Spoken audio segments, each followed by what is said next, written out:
Boa noite a todos. Vamos fechar os nossos olhos neste momento, elevar os nossos pensamentos a Deus e juntos fazer a oração do anjo Ismael. Glória a Deus nas alturas, paz aos homens na terra. Jesus, bom e amado Mestre, sustenta os teus humildes irmãos pecadores na luta deste mundo.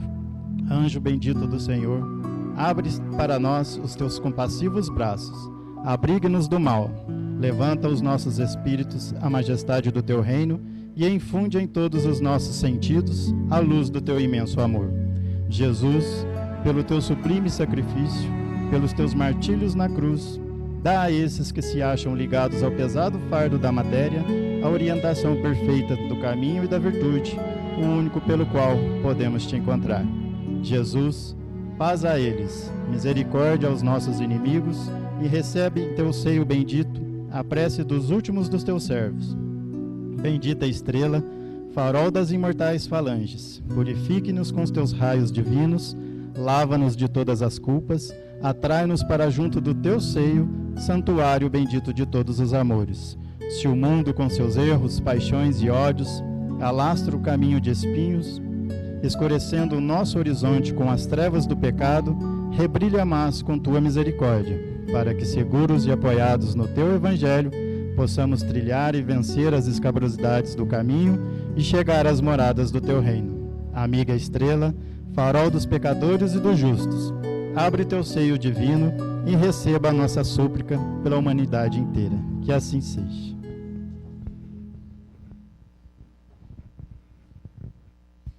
Boa noite a todos. Sejam bem-vindos à casa do seu Raul Cury. É uma alegria imensa estarmos aqui nesta noite, recebendo o nosso amigo Lincoln. Eu vou fazer uma pequena apresentação e passo em seguida a palavra ao Lincoln. Lincoln Vieira Tavares nasceu em Guaxupé, Minas Gerais, formado em Direito e Pedagogia, funcionário aposentado do Banco do Brasil. Atualmente é advogado militante, ex-professor na Faculdade de Direito da Universidade de Alfenas e Poços de Caldas, por alguns anos. Casado com Zélia dos Santos Tavares, há 56 anos. Maravilha, hein? Pai de 5 filhos, avô de 8 netos. Espírita desde o nascimento, atuando em centros espíritas, principalmente no Centro Espírita Eurípides Barçanufo, em Muzambinho, onde ele mora, né? E também como presidente do CRE, do Sudoeste de Minas Gerais, por alguns anos, né? Ligado ao Centro Espírita Allan Kardec de Campinas, onde participa de palestras e estudos desde a década de 70. Então, o Lincoln vai hoje apresentar para nós esse livro, que é Reflexões na Casa Espírita, Evangelho e Doutrina Espírita. E está os livros aqui no final para quem quiser adquirir, tá bom? E eu vou passar a palavra, então, ao Lincoln. Muito obrigado, viu, Lincoln, de ter aceitado o nosso convite.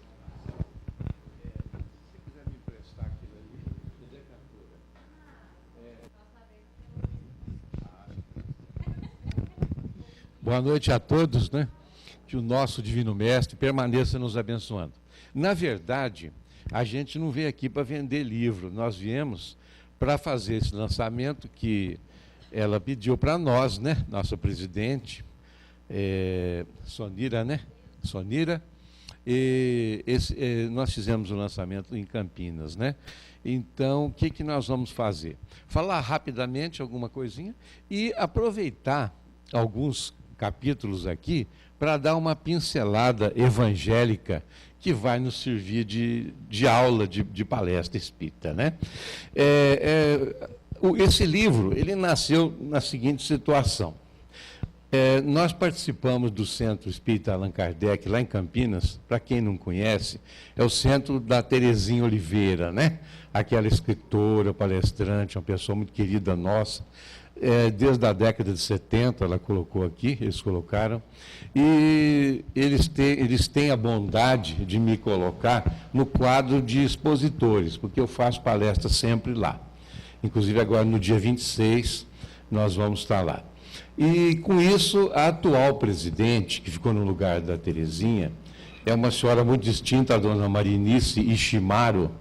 Ela nos convidou, falou assim, olha, você é mineiro, contador de caso, você podia escrever um livro para nós. Porque nós temos uma editora nossa, Allan Kardec, e você poderia escrever esse livro. Aqui tem uma comissão que analisa os livros, analisa o conteúdo antes de publicar, não é? E só que isso aí levou um ano para eles analisarem, né? E só tem uma condição, você não ganha nada, você ganha bônus espiritual, porque você vai assinar um contrato desistindo dos direitos autorais, você não vai ganhar nem... Você vai ganhar um livro de presente, né, que é esse aqui, que é para você poder fazer a exposição. E os livros vão ser levados, né, você leva alguns, como em consignação, né? Houve uma publicação de 2.000 exemplares. E eles divulgaram pelo Brasil inteiro e tal.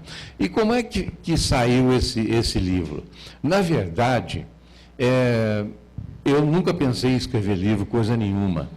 E eu entrei, vamos dizer, de cair de gaiato, né, nessa situação. Eu não tinha material para livro, mas conversando lá em Muzambinho, existe em São Sebastião do Paraíso a AME, e lá tem 19 centros espíritas ligados à AME.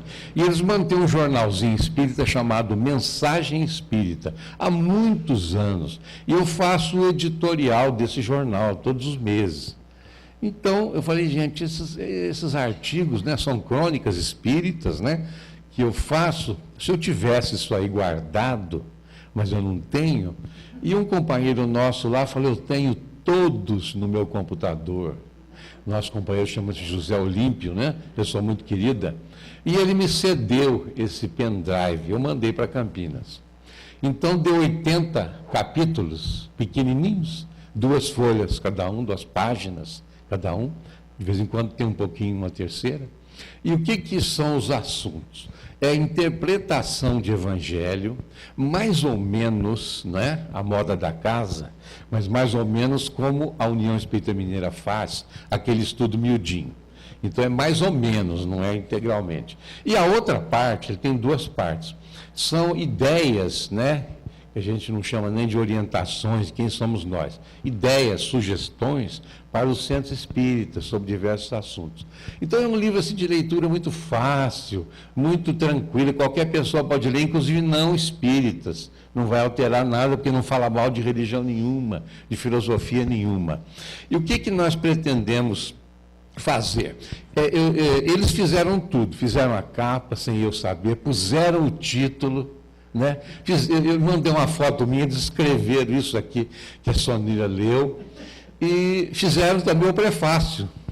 Quem fez o prefácio foi o vice-presidente da casa, uma pessoa muito amiga, chamada Antônio Alberto Pereira, que além de vice-presidente, é palestrante e é meu companheiro de maçonaria também. Então, ficou bom, vou dizer assim, nesse sentido de estrutura. Agora, o conteúdo são crônicas dentro de Allan Kardec. Não foge de Jesus e Allan Kardec em momento algum. Então, a gente tem essa alegria de poder também lançar esse livro aqui. Como nós já dissemos, ele vai servir, ele é um estudo detalhado e alguns conceitos oferece ideias para estudo no centro.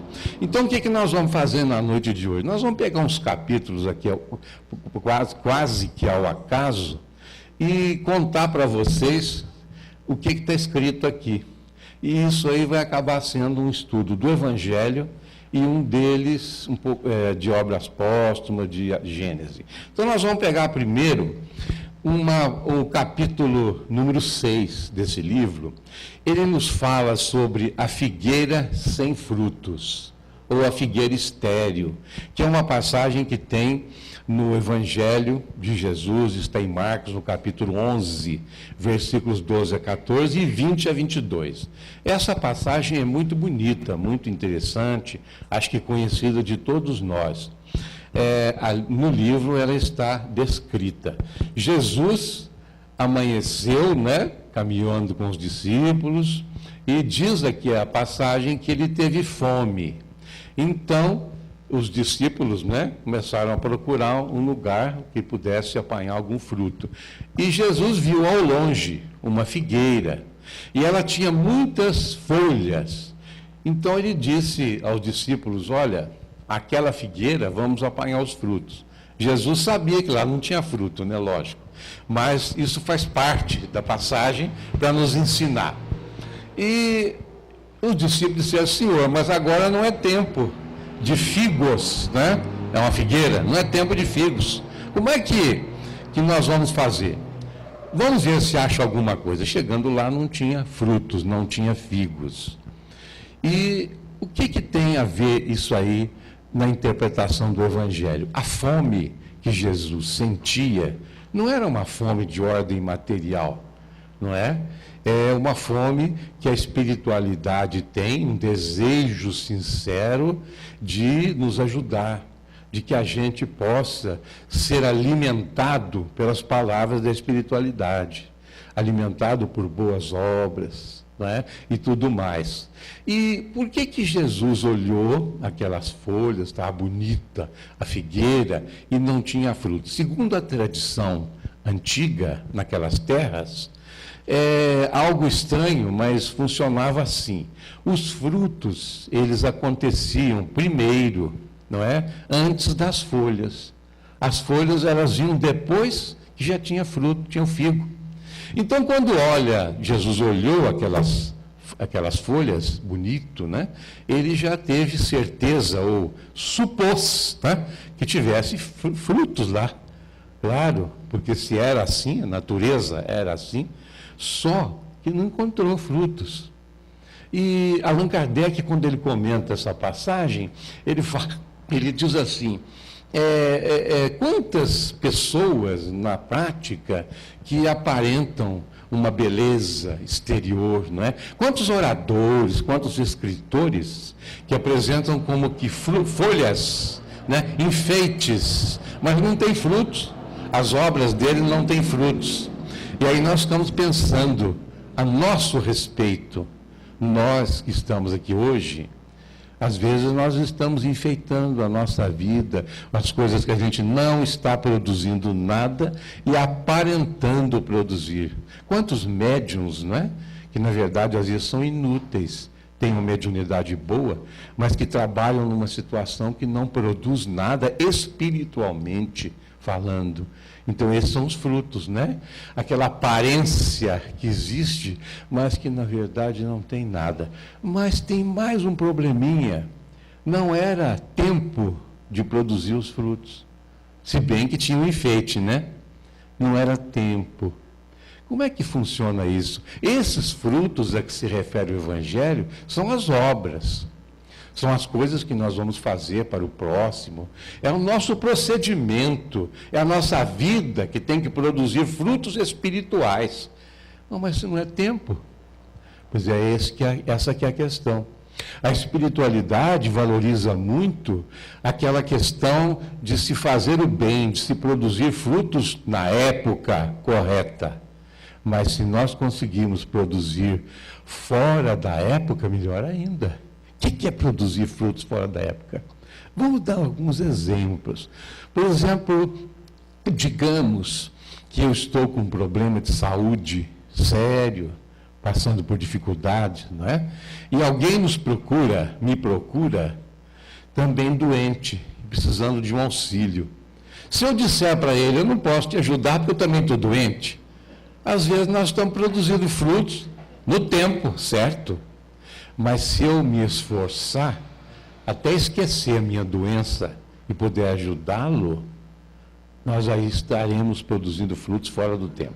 Então, produzir frutos fora do tempo é aquele algo mais que a espiritualidade que Jesus pede para nós. Vá além, o Emmanuel fala muito isso nos livros dele, né?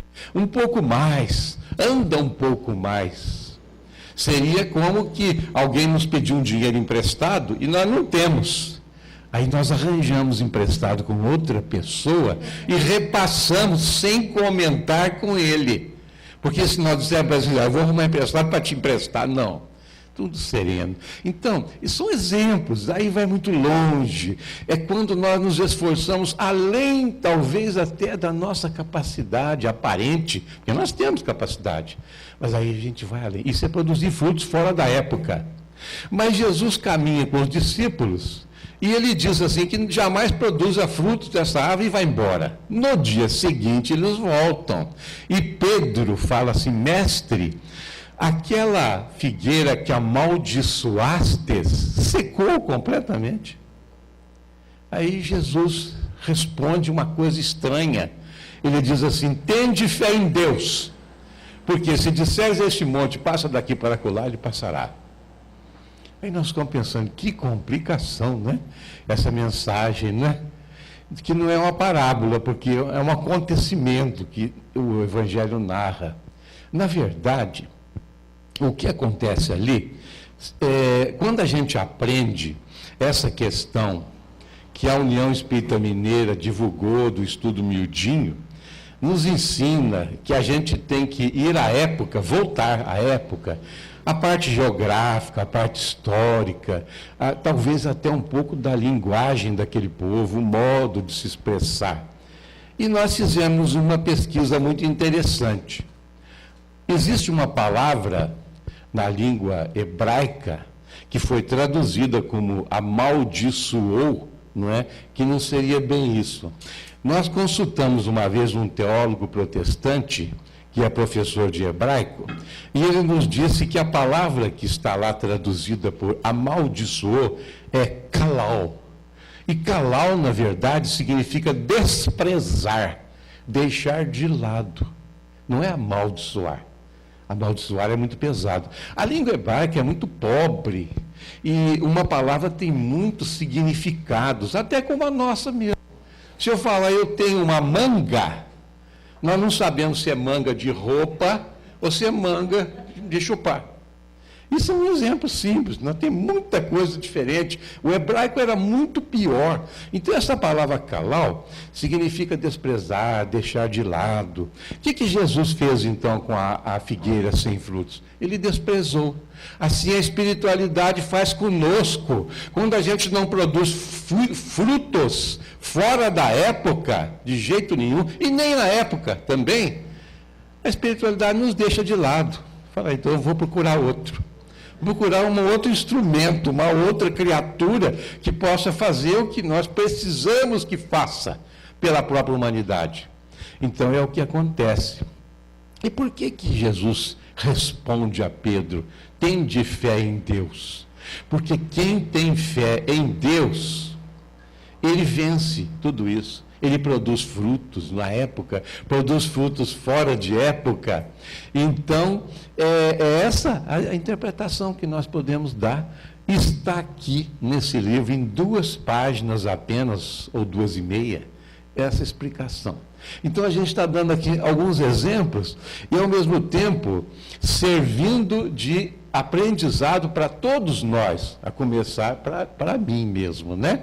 Eu andei lendo esse livro e descobri que eu não lembrava de mais nada, que faz tanto tempo, né? Bem, Márcio, bem. O que acontece? Nós vamos, então, no capítulo 4, analisar uma outra situação evangélica. Vivendo na sociedade que nós vivemos hoje, existem pessoas que são mais evangelizadas, e existem aquelas que são ainda vítimas do egoísmo, do orgulho, tudo por uma questão de evolução espiritual. Mas compulsando o Evangelho, o Novo Testamento, nós vamos encontrar alguns exemplos de fé e de humildade. Aí nós nos deparamos, nesse capítulo que a gente analisa, com a parábola do fariseu e do publicano. E Jesus conta essa mensagem mais ou menos assim: 2 homens, não é, subiram ao templo de Jerusalém, né, para orar. Um deles era um fariseu e o outro era um publicano. Então nós temos que ver primeiro quem eram essas pessoas. O fariseu era um religioso, adepto lá da lei de Moisés, do Torá, né, que são 5 primeiros livros do Velho Testamento, rigoroso, né, na interpretação E na prática de tudo aquilo, só que a prática exterior para o fariseu importava, mesmo que fosse aparentar. Vamos dar um exemplo. Jesus fala que os fariseus, eles andavam pelas ruas com suas vestes longas e davam esmolas e oravam em voz alta. E quando eles davam esmolas, eles deixavam aparecer um pedacinho do dinheiro para que as outras pessoas vissem quanto eles estavam dando.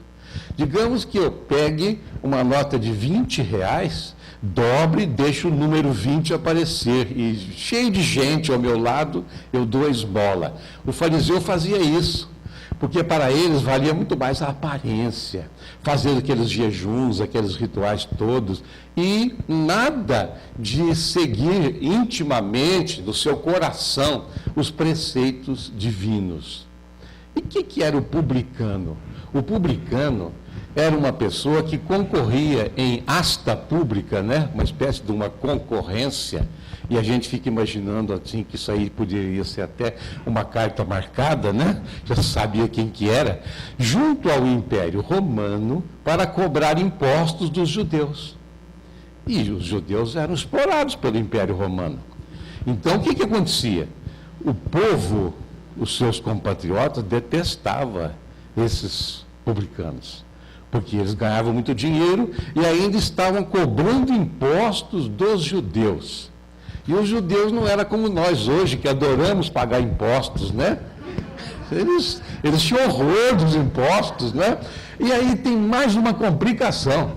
Os publicanos, regra geral, eles também faziam uma coisa que não se faz mais.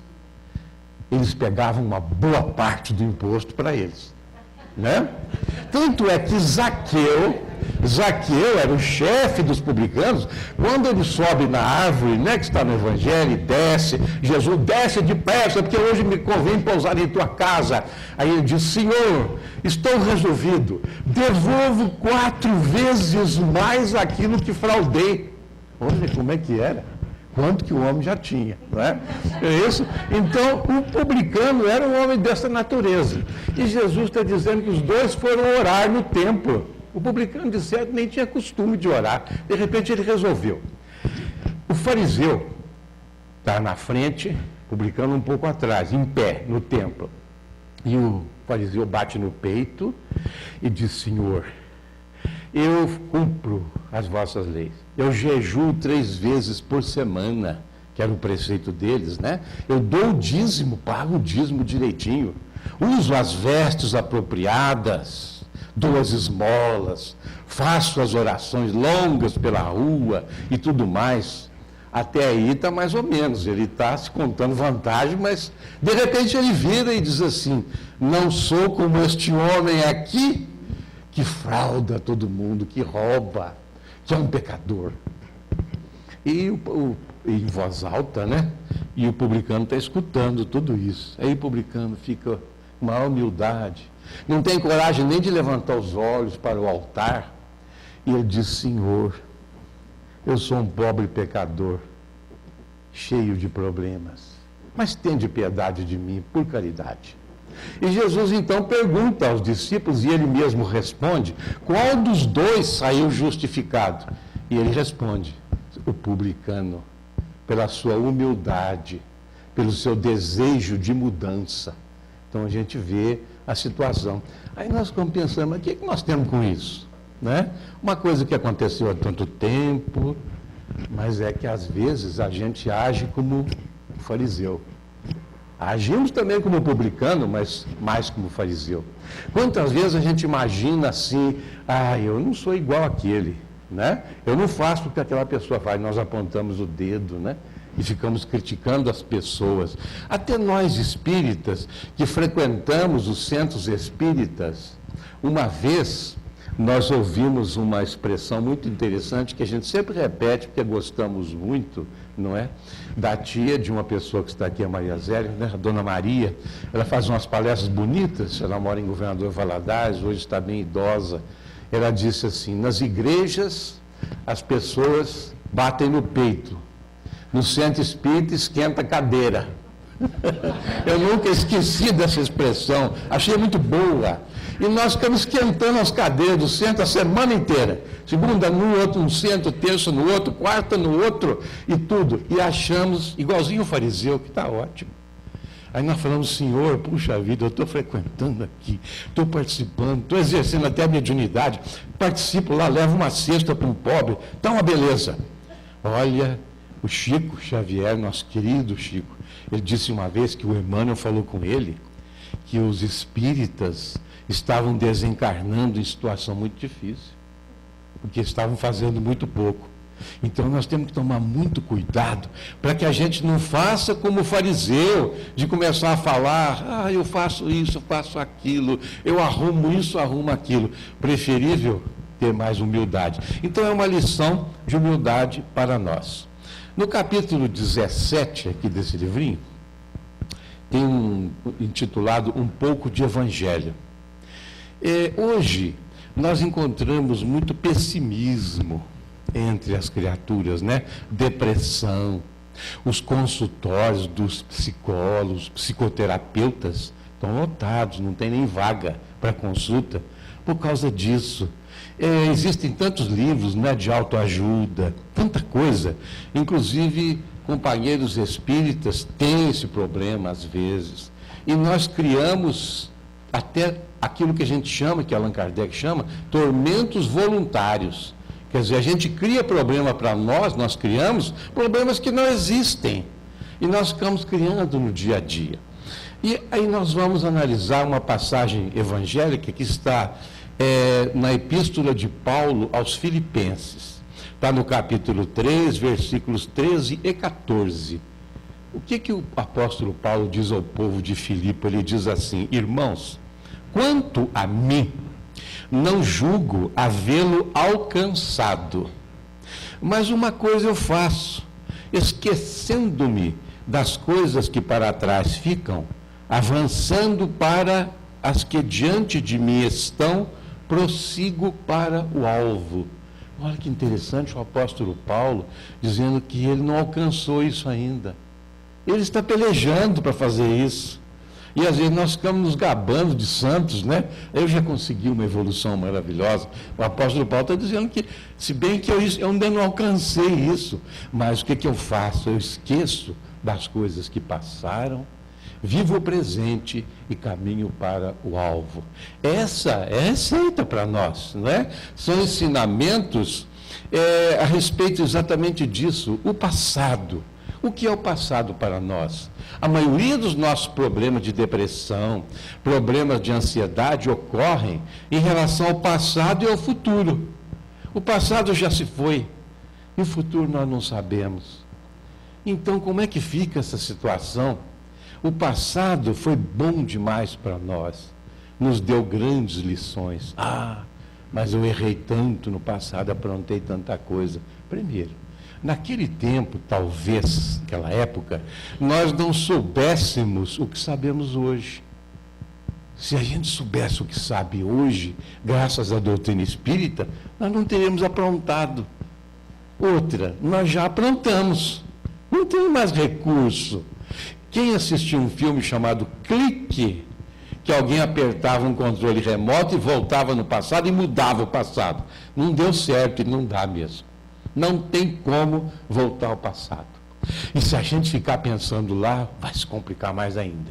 Então o passado valeu também, como lições para nós, aprendizado. Mesmo errando, caindo, levantando, nós aprendemos. Aprendemos e estamos firmes. E o futuro? O futuro nós não sabemos. Os antigos falavam, o futuro a Deus pertence. A gente não sabe nada do futuro. Qual é o momento, então, que a gente tem que viver? O presente, o agora. Se nós vivermos bem o presente, no futuro, esse presente será o passado, não será? E vai ser um passado maravilhoso, não é? E se a gente ficar preocupado com o futuro, nós não vamos poder caprichar no presente. Quem não conhece o futuro? O Emmanuel, num daqueles livrinhos maravilhosos, Vinha de Luz, Pão Nosso, Caminho, Verdade e Vida, Fonte Viva, né? Num daqueles artigos, aqueles trechos, ele diz assim, que o passado é mais ou menos semelhante, numa comparação, ao espelho retrovisor do nosso carro. O que é o espelho retrovisor? É para a gente dar uma olhadinha com o rabo do olho e ver o que vem lá atrás, o que é que está encostando em nós. Agora imaginemos que a gente fixe no espelho retrovisor num trânsito bacana, como esse que a gente está vendo aí, às 6 horas da tarde, o povo saindo do serviço. O que acontece na frente? Aquilo é o passado, o espelho retrovisor. Quem se fixa no passado se estrumbica, como dizia o Chacrinha, né? No presente, porque não está vendo o que está acontecendo na sua frente. É a grande realidade. O Espírito Emmanuel, na sua filosofia maravilhosa, ele nos dá essa lição. O espelho retrovisor é para dar uma olhadinha, é para a gente dar assim uma sapiadazinha, para ver como é que é, para nós nos... Ou seja, nós olhamos o passado assim rapidamente para pensar, há tantos anos aconteceu isso, tal. Mas é agora o presente. O presente é ali à frente do carro que nós estamos. A vida nossa é isso aí. E o futuro é para onde nós vamos, que a gente não sabe para onde que a gente vai. O trânsito está pesado, não está? Ali o semáforo está fechando e abrindo e não sai, não anda de jeito nenhum. Tem uma obra no caminho complicando, nós não sabemos. Então, é essa a lição que o apóstolo Paulo coloca para nós, né? E é muito interessante a gente pensar nisso. Nós vamos ver só mais um capítulo desse livro para a gente concluir. No capítulo 74, que são 80, né? Nós encontramos um título assim: Podemos conhecer o futuro? É uma interrogação. Nós já falamos de presente, passado e futuro, agora a conotação é um pouquinho diferente. A humanidade tem uma certa curiosidade, todos nós, né? Desde aqueles oráculos antigos lá da Grécia, que eram aqueles médiuns mesmo, né? Que revelavam o futuro, falavam previsões, aquela coisa toda, até a bola de cristal, não é? O jogo de búzios, a leitura de mãos, as cartas de tarô, de baralho, os astrólogos de hoje, né? As previsões que a gente vê na TV, final de ano, aquele pessoal falando, olha, nós consultamos o fulano, ele veio aqui e mostrou para nós como é que vai ser. Olha, um grande cantor vai falecer, não é? Vai ter um desastre em tal lugar, vai ter isso, vai ter aquilo. Então, isso hoje é comum para nós. Nós convivemos com isso. E hoje, com a mediunidade, muitos médiuns, né, chamados médiuns ou médiuns mesmo, exploram as pessoas. O que há em relação à doutrina espírita, verdadeiramente kardecista, a respeito de tudo isso? Interessante que muitos de nós até não sabemos, mas Allan Kardec pesquisou isso aí. Está na Gênese alguma coisa e principalmente em obras póstumas. Ele conta na segunda parte de Obras Póstumas. Obras Póstumas é um livro publicado em 1890. Não faz parte da codificação. Por quê? Kardec escrevia, eram memórias, escrevia anotações muito interessantes e guardava. Quando ele desencarnou, a viúva, né, Amélie Gabrielle Baudet, juntamente com aquele pessoal dos livreiros da época, Le Marie, que era o mais famoso deles, eles juntaram e publicaram esse livro em 1890, por isso que chama Obras Póstumas. Em Obras Póstumas, ele conta que certa vez apareceu a ele uma senhora de Cardone. Essa mulher lia a mão, era quiromante. E perguntou para o Kardec se ele permitia que ela lesse a mão dele. Está escrito lá em Obras Póstumas. E ele concordou. E ela então falou, vejo aqui uma tiara. Tiara é aquele chapéu que o Papa veste. Aí o Kardec era meio gozador, né? Um bom professor, ele disse assim, quereis dizer que eu serei papa? Ela disse, não, o significado é diferente, sereis líder de uma doutrina. Certo, né? E o Kardec vai contando essas histórias e diz assim que algumas coisas deram certo, era aquilo mesmo, outras não. Aí ele faz uma advertência e diz uma série de coisas, dentre outras ele vai falar assim, que às vezes as linhas da mão, as cartas de tarô, a bola de cristal, seja lá o que for, serve de concentração para pessoas que têm aquilo que se chama dupla vista, que tem condições de ver alguma coisa realmente que poderá acontecer, não que está determinado. A doutrina espírita não aceita o maktub, né? O maktub é uma palavra árabe que significa estava escrito, não é? Não temos isso em espiritismo. O destino pronto e traçado em definitivo. Nós é que mudamos, que fazemos o nosso destino. Quando reencarnamos, nós trazemos tarefas, trazemos um roteiro que pode ser modificado pelo nosso livre-arbítrio. Bom, aí Kardec vai fazer uma comparação, e aí já está na Gênese. Ele faz uma comparação, ele diz assim, suponhamos, Kardec era um pedagogo extraordinário, então ele usava muitas comparações, né? Como Jesus fazia com as parábolas. Imaginemos que um homem suba em uma montanha, no alto de uma montanha. E ele olha lá embaixo e ele vê uma estrada longa, e um indivíduo caminhando. Esse homem está em frente. Então, esse que está na montanha, olha para trás, para ver onde que ele já passou, aquele ali é o passado, né? Para o homem da montanha, não existe presente, passado e futuro. Tudo é uma coisa só, porque ele está num ponto mais elevado, né? Então ele olha e vê por onde o homem passou. E ele está agora ali em frente, está no presente. E olha para frente na estrada e vê uma pontezinha caída, vê uma pedra, vê um animal meio bravio e vê também partes tranquilas. E sabe que o viandante vai passar por lá, vai chegar lá, mas não tem ideia de como ele vai reagir, se ele cai na ponte, se ele vence, se ele desiste da caminhada. Olha quanta coisa que pode acontecer. Aí ele vem explicando que o homem que sobe a montanha é o símbolo do indivíduo que, através da dupla vista, uma espécie de mediunidade, não é mediunidade, porque os animais têm dupla vista também.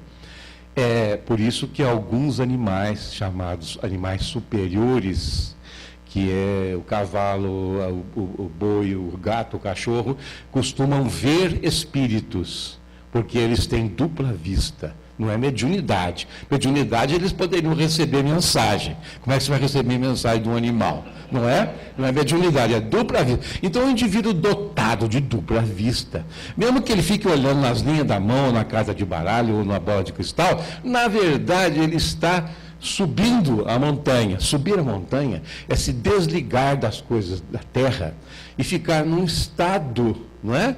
Em que a dupla vista se manifesta e ele consegue saber alguma coisa. Mas aí tem diversas situações complexas. A primeira delas é que o indivíduo que está sendo ali dito a ele essas coisas, ele tem livre-arbítrio, porque nós somos seres dotados de livre-arbítrio e nós modificamos esse futuro nosso. É provável que aconteça isso, mas até lá nós mudamos. Nós resolvemos mudar. Ou por mérito, a espiritualidade suaviza aquela pedra lá que está, não é? Dá um jeitinho da gente arrumar um atalho, não é isso? Igual aquela história do homem que pela reencarnação teria que perder o braço, acabou perdendo um dedo só, porque ele teve muito mérito espiritual, está num dos livros recebidos pelo Chico. Não me engano, o Espírito de Verdade, não é Espírito de Verdade, não é outro livro. Então, nesse caso, e outra coisa, não é bom que as pessoas saibam o provável futuro, não o futuro mesmo, o provável. Porque se souber que lá na frente ele vai estar muito bem, ele descansa o corpo, não é? Ele não faz mais nada, ele aposenta. E se ele souber que vai ter um problema muito sério, ele pode entrar em depressão. E ficar, mas não, então, meu Deus, então não tem recurso, estou perdido. E seria o Maktub dos árabes. Não é? O Maktub dos árabes é interessante, não é? Conta uma lenda árabe que um indivíduo procurou um vidente e ele falou que uma senhora ia morrer, não é? Vítima de um cavalo. E o marido, então, o árabe lá, segurou a mulher em casa, nunca saiu de casa mais. Ficou ali, não ia nem nos vizinhos, né? Porque na rua tinha cavalo naquele tempo, era comum, né?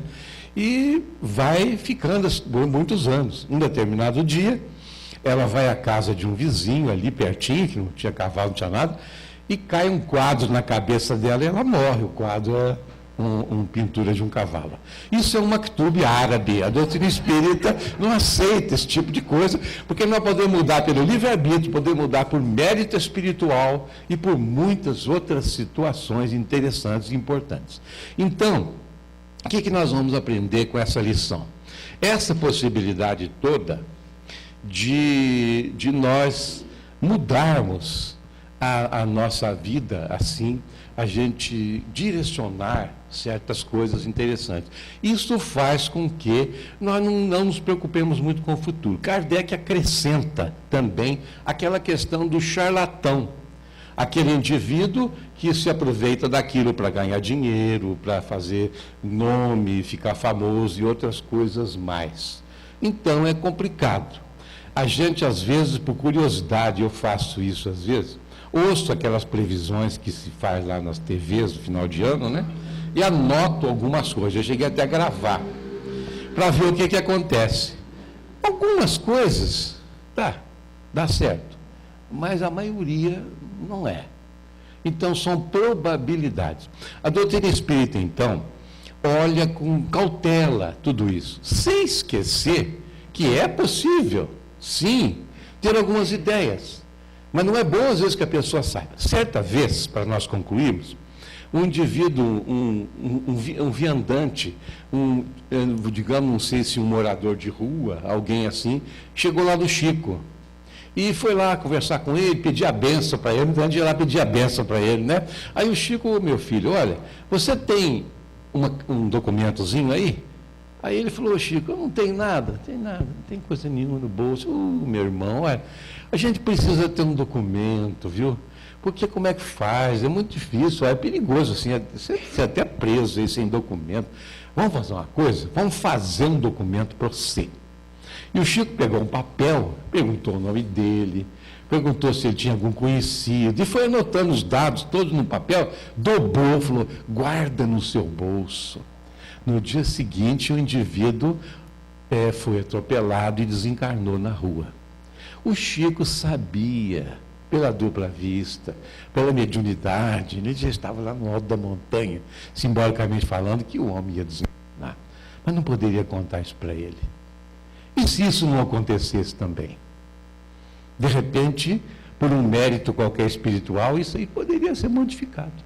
Então a gente vê que o entendimento espírita vai muito além do que as pessoas pensam, até que nós mesmo pensamos, né? Sem desmentir certos acontecimentos, nós temos que tomar cuidado, analisar e cada caso ser bem observado, não é?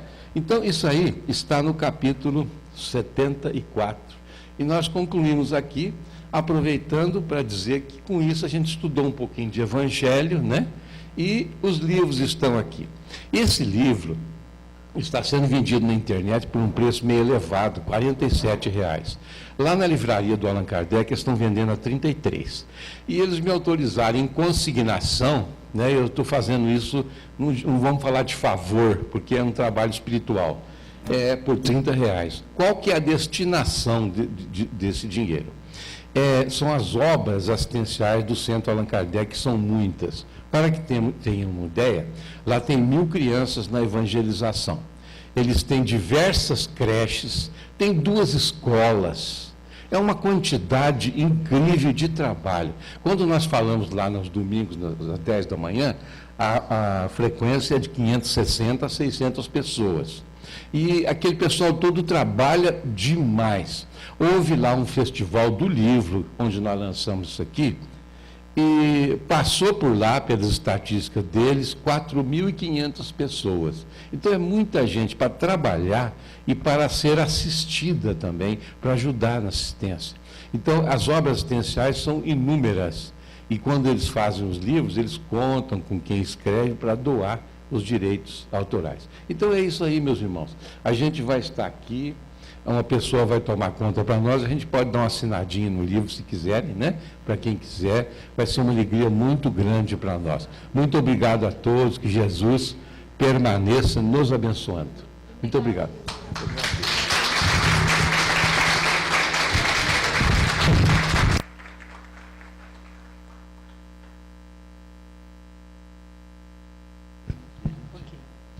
Muito obrigada, não é, meus irmãos, pela oportunidade de ouvir essa palestra maravilhosa que o nosso irmão trouxe para nós, ok? Então, nessa noite, meus amigos, nós vamos fazer uma oração para encerrar a reunião desta noite.